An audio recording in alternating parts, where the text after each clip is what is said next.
जय श्री राम मेरे प्यारे दोस्तों। देखिए आज का जो सेशन है वो बीजगणित के कुछ बेहतरीन प्रश्न है जो कई बार विगत परीक्षाओं में पूछे गए हैं। तो बिना वक्त गंवाए सेशन स्टार्ट करते हैं। पहला प्रश्न आपकी स्क्रीन पर आपको दिख रहा है कि यदि 2 की घात x बराबर 3 की घात y बराबर 6 की घात माइनस z हो तो 1/x plus 1/y plus 1/z बराबर है a b c या d। हमें ये बताना है। तो देखो जब भी ऐसा सवाल दिया जाए जहां पे एक दूसरे के बराबर संख्याएं या बीजीय पद दिए गए हों तो आप इनको ले लीजिए। सबसे पहले 2 की घात x बराबर 3 की घात y बराबर 6 की घात माइनस z दिया गया है हमें। हम क्या करेंगे, इसको मान लेंगे k के बराबर मान लेंगे। ठीक है, अब पहले अनुपात की बात करें तो 2 की पावर x बराबर k भी होगा और 3 की पावर y बराबर भी k होगा और 6 की power minus z equal to भी k होगा, क्योंकि ये सारे आपस में एक दूसरे के इक्वल है। अब यहां से 2 इक्वल टू चाहिए तो ये हो जाएगा 6 की पावर 1/x। ये चीज क्लियर है आपको। और 3 इज इक्वल टू चाहिए तो k की पावर हो जाएगा 1/y और अगर हमें 6 इज इक्वल टू चाहिए तो ये हो जाएगा k की पावर माइनस 1/z। ये चीज आपको समझ में आती है। अब बात आती है 1/x 1/y 1/z मिलेंगे कैसे। तो यहाँ देखो 3 का गुणा करें 2 से कितना आएगा, 6 आएगा ना। तो इसको यहाँ एक इक्वेशन बना के छोड़ दीजिए, इन दोनों का आपस में मल्टीप्लाई कीजिए। तो जब इन दो इक्वेशन का करेंगे, याद रखना जब हम इक्वेशन के साथ गुणा करें, जोड़ करें, भाग करें या घटाएं तो हमेशा बाएं पक्ष के साथ बायां पक्ष किया जाता है और दाएं पक्ष के साथ दायां पक्ष किया जाता है। तो 3 गुणे 2 करेंगे तो आएगा 6 बराबर k की घात 1/x गुणा k की घात 1/y और इसको लिख सकते हैं k की घात 1/x प्लस 1/y, क्योंकि गुणा में आधार समान होने पे घातें जुड़ जाती हैं। अब यहाँ देखो ये भी 6 है और ये भी 6 है। इसका मतलब जब इन दोनों इक्वेशन के LHS इक्वल है तो RHS भी यानी राइट हैंड साइड भी इक्वल होंगे। इट मींस k की power 1/x plus 1/y equals to होगा k की पावर माइनस 1/z के।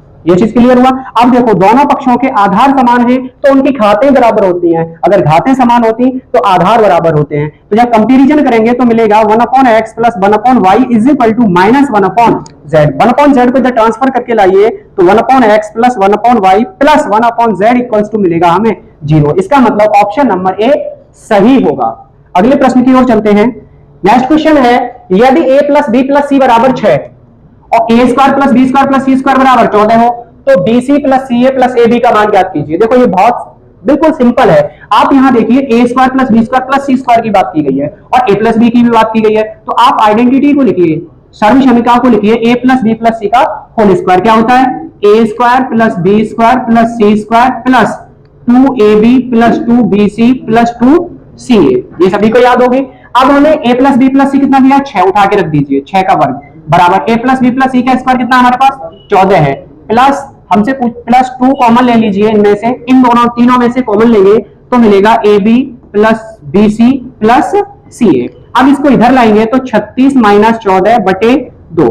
देखो पहले हम इसको ट्रांसफर करेंगे बाद में 2 से भाग करेंगे तो मिलेगा ab plus bc plus ca। अब यहां से 36 में से आप 14 सब्ट्रैक्ट करो तो 2 और 2 22 बचेगा, 22/2 यानी कितना आ जाएगा 11। ऑप्शन नंबर डी सही होगा। देखो हमारे पास समय कम होता है एग्जाम में, आप कितनी तीव्र वेग से उसको इवेल्युएट कर सकते हैं, हल कर सकते हैं, ये मायने रखता है। प्रश्न है यदि x प्लस 1/x बराबर 2 तो x और यही बस मुख्य बिंदु है इस प्रश्न का, मुख्य बिंदु यही है। x एक वास्तविक संख्या है तो x की घात 17 प्लस x की घात 1/x की घात 19 का मान ज्ञात कीजिए। यह मान होगा 1 2 0 या -2। यहां पे एक बात समझो, प्रश्न क्या दिया है x प्लस 1/x बराबर 2। उन्होंने क्या कहा है ax एक वास्तविक संख्या है। वास्तविक संख्या the set of real number rational and irrational numbers, परमेय और अपरमेय संख्याओं का जो समुच्चय होता है उसी को हम वास्तविक संख्या रियल नंबर कहते हैं। तो यहाँ पे आप x बराबर कोई भी वैल्यू शुरू से रखे, देखो मैं पहला प्राकृतिक संख्या रखता हूं 1 रखूंगा तो 1 प्लस 1/1 बराबर कितना हो गया 2। ये कितना आएगा 2 बराबर 2, यानी कि x बराबर 1 इसको संतुष्ट करता है, अर्थात यहाँ x का मान कितना मिलेगा 1 मिलेगा। लेकिन ये बात नहीं बनेगी, पूछा है इसका तो हम क्या करेंगे x की जगह कितना रख दें, हम 1 रख देंगे। तो x की घात 17 प्लस 1/x की घात 19, तो यहाँ 1 की घात 17 प्लस 1/1 की घात 19। अब 1 की घात कितनी भी कर लीजिए, 1 का गुणा 1 में कितने भी बार कर लीजिए आंसर 1 ही आएगा। तो यहाँ 1 प्लस 1/1 दैट इज 1 प्लस 1 कितना आएगा 2 किस ऑप्शन में है सी में, यानी option number C is the right answer. Next question की ओर चलते हैं। अगला प्रश्न भी बहुत प्यारा है, कह रहे हैं यदि x की पावर a इंटू एक्स की पावर b इंटू एक्स की पावर c बराबर 1 हो तो a cube plus b cube plus c बराबर होगा 9 a plus b plus c abc या 3abc। यहां हमें एक बहुत ही इंपोर्टेंट आइडेंटिटी सर्वसम्मिका को पढ़ना पड़ेगा। वो सर्वसम्मिका क्या है वो सुनो पहले। तो क्या कहती है, a plus b plus c का होल क्यूब माइनस 3abc,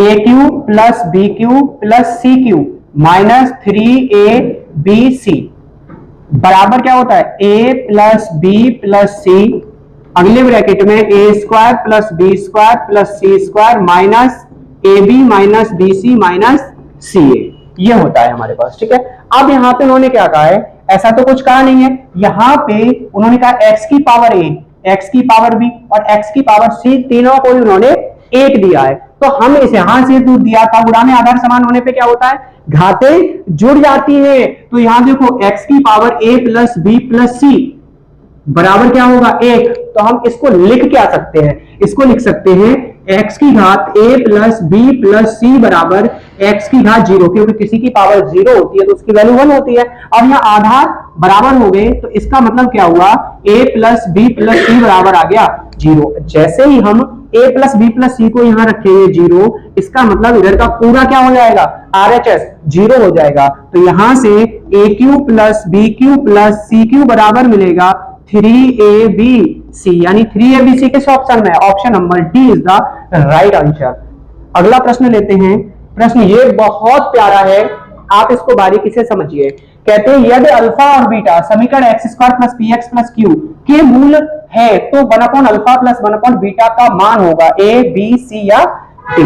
जब भी आपसे क्वाड्रेटिक इक्वेशन देगा, समीकरण पूछा जाए, तो आप सबसे पहले मूलों का योगफल निकाल लीजिए और मूलों का गुणनफल निकाल लीजिए। मूलों का योगफल क्या होता है, x का माइनस एक्स का गुणांक बटे एक्स स्क्वायर का गुणांक, यानी माइनस बी अपॉन ए। तो क्या होगा, माइनस का p आ जाएगा केवल। ठीक है, यहां से निकालेंगे तो c अपॉन ए है ना, और c की जगह कितना है, केवल q है, 1 है, 1 से भाग देने पे कोई फर्क नहीं पड़ेगा। अब जो दिया है वो टर्म ले लीजिए। टर्म क्या दिया है, 1 alpha over beta plus beta over alpha. आप इनका एलसीएम लीजिए तो क्या आएगा, अल्फा इंटू बीटा आएगा। ठीक है, अब यहां से अल्फा का स्क्वायर हो जाएगा प्लस बीटा का स्क्वायर हो जाएगा, ये मिल गया हमें यहां से। अब हमें इसको इस तरीके से तोड़ के लाना है कि या तो a प्लस बी बने या a इंटू बी बने, क्योंकि हमारे पास सिर्फ 2 ही की वैल्यू पता है, अल्फा प्लस बीटा की मालूम है, अल्फा इंटू बीटा की मालूम है, इसका तो नहीं मालूम ना। तो एक सूत्र देखिए, मैं आपको डीपली बताता हूं कि a प्लस बी का होल स्क्वायर बराबर क्या होता है, a square plus B square plus 2ab होता है। ठीक है, प्लस वाला ही क्यों लगाया, क्योंकि हमारे पास वैल्यू केवल a प्लस बी और a इंटू बी की है, तो माइनस वाला यूज नहीं करेंगे, तो यहां से इसको इधर ही रहने दो। तो a प्लस बी का होल स्क्वायर माइनस 2ab बराबर किसके हो जाएगा, a square plus B square के हो जाएगा। इसका मतलब क्या हुआ कि मैं a square plus B square को क्या लिख सकता हूं, इधर देखिए, अल्फा प्लस बीटा का whole square minus 2 alpha beta upon alpha beta, ये आ जाएगा मेरे पास। अब जो वैल्यू है वो रख दीजिए, अल्फा प्लस बीटा की जगह minus P, that is minus P का square minus 2 into Q upon Q, ये आ जाएगा मेरे पास। इसका स्क्वायर करेंगे तो क्या हो जाएगा, P square minus 2q upon Q. अब ये कोई ऑप्शन है आपके पास, P square minus 2q upon Q, option number A is the right answer. आज की वीडियो में केवल आपको इतना ही मिलेगा। अगली जो वीडियो आएगी वो अब ऐसे इधर से उधर कुछ भी नहीं चलेगा, टॉपिक वाइज होगी। फॉर एग्जांपल मैं इसी वीडियो में आपको बता देता हूं कि जैसे क्वाड्रिलेटरल लिया जाता है तो चतुर्भुज लिया जाता है, तो चतुर्भुज में पहला कोई भी चतुर्भुज जैसे समांतर, वर्ग, आयत जो भी लिया जाएगा, उसमें जिस परिभर्ती परीक्षा में जो प्रश्न पूछे गए हैं वो सारे प्रश्न होंगे, चाहे 1 हो चाहे 10 हो, और उससे आगे भी जो बनने वाले प्रश्न हैं वो भी मिलेंगे। बस अपना सपोर्ट बनाए रखिए और एक बार कमेंट में ये जरूर बता दें वीडियो आपको कैसा लगा। मिलते हैं अगली वीडियो में, तब तक के लिए जय हिंद।